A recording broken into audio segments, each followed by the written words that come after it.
Salam sehat dalam Kristus. Perkenalkan, nama saya Erwin Gunawan, berasal dari Surakarta.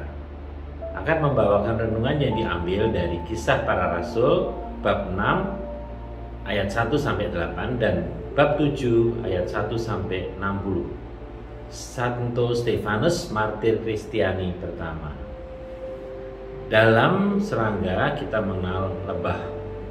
Hidupnya berkelompok, membuat sarang dari propolis dan perekat dari getah pohon, dan malamnya diproduksi oleh kelenjar lebah betina yang masih muda. Lebah memakan sari bunga dan serbuk sari. Lebah mengalami metamorfosis sempurna: telur, larva, kepompong, dan dewasa. Perilaku lebah sangat ditentukan perilaku lebah betina. Lebah betina tertentu hidup sendiri, membangun sendiri sarangnya, dan mencari makan untuk turunannya tanpa minta bantuan lebah lain, dan biasanya mati untuk perkembangan lebah-lebah muda yang jumlahnya menjadi sangat banyak, dan untuk kelangsungan kelompok lebah tersebut.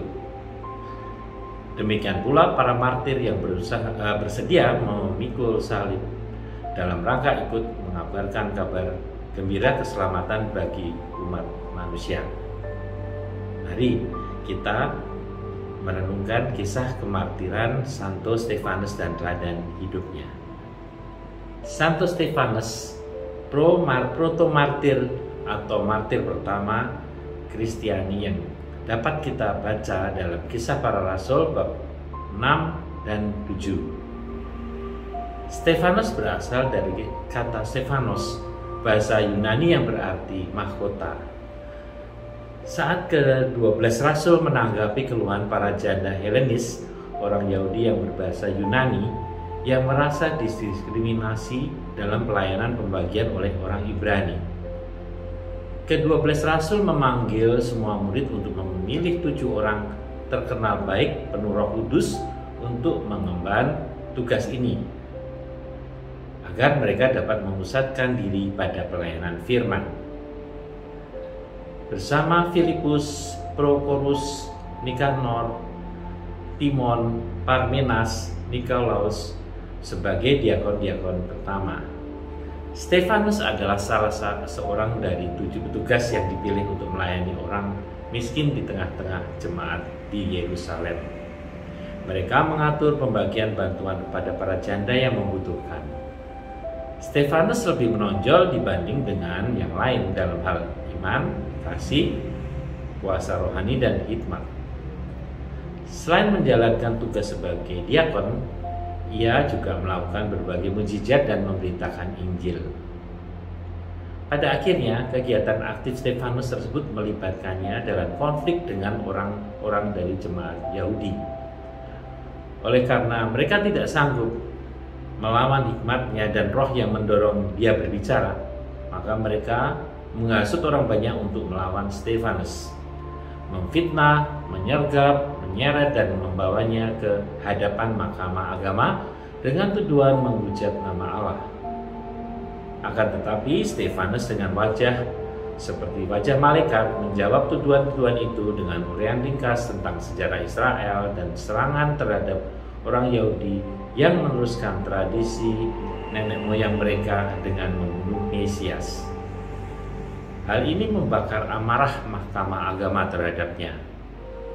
Sesudah Stefanus menyatakan melihat Yesus berdiri di sebelah kanan Allah, ia ditangkap, dirajam dengan batu sampai mati. Stefanus diseret keluar kota, dan para saksi meletakkan jubah mereka di hadapan kaki Saulus dari Tarsus dan merajamnya sampai mati. Teofani atau penampakan Allah kepada manusia. Teofani pada Stefanus bersifat unik karena ia melihat Allah Bapa maupun Allah Putra. Sedang dilempari batu, Stefanus berdoa, "Ya Yesus, terimalah rohku," dan sambil berlutut sebelum meninggal, ia berkata, "Tuhan, jangan tanggungkan dosa ini kepada mereka." Stefanus menghadapi kematiannya seperti Tuhan Yesus, memohon pengampunan bagi yang menganiaya. Dia lalu menyerahkan rohnya kepada Yesus Kristus. Ia menjadi martir pertama gereja mula-mula. Peristiwa ini terjadi kira-kira setahun setelah Pentakosta.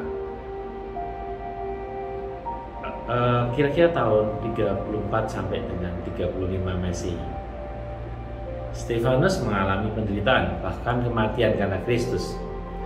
Pasca kematiannya, mulailah penganiayaan yang hebat terhadap jemaat di Yerusalem. Tetapi justru itu pemberitaan Injil menjadi makin luas di luar Yerusalem.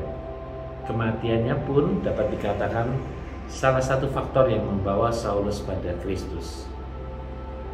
Tempat kemartiran Santo Stefanus di Yerusalem menurut tradisi berada di luar gerbang Damaskus, di mana sekarang berdiri gereja Santo Stefanus. Kematian Stefanus sebagai martir pertama menandai dimulainya penganiayaan terhadap murid Yesus. Penganiayaan pertama dalam sejarah gereja. Ini menjadikan sebab mengapa kelompok Yahudi Kristen yang berbahasa Yunani lari dari Yerusalem dan tersebar. Pengungsian ini menjadikan mereka misionaris yang berkelana sambil memberitakan Injil. Penganiayaan dan penyebaran yang diakibatkannya adalah menjadi sebuah misi. Dengan demikian Injil disebarkan di Samaria, Venesia, Syria hingga kota besar Antioquia.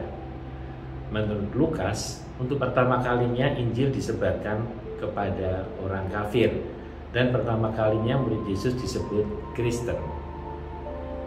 Ajaran Santo Ignatius dari Antioquia, melalui kemartiran, gereja mencapai kesempurnaan dalam mengikuti jejak Kristus, melaksanakan jalan kemuritan dan mempertahankan kebenaran iman.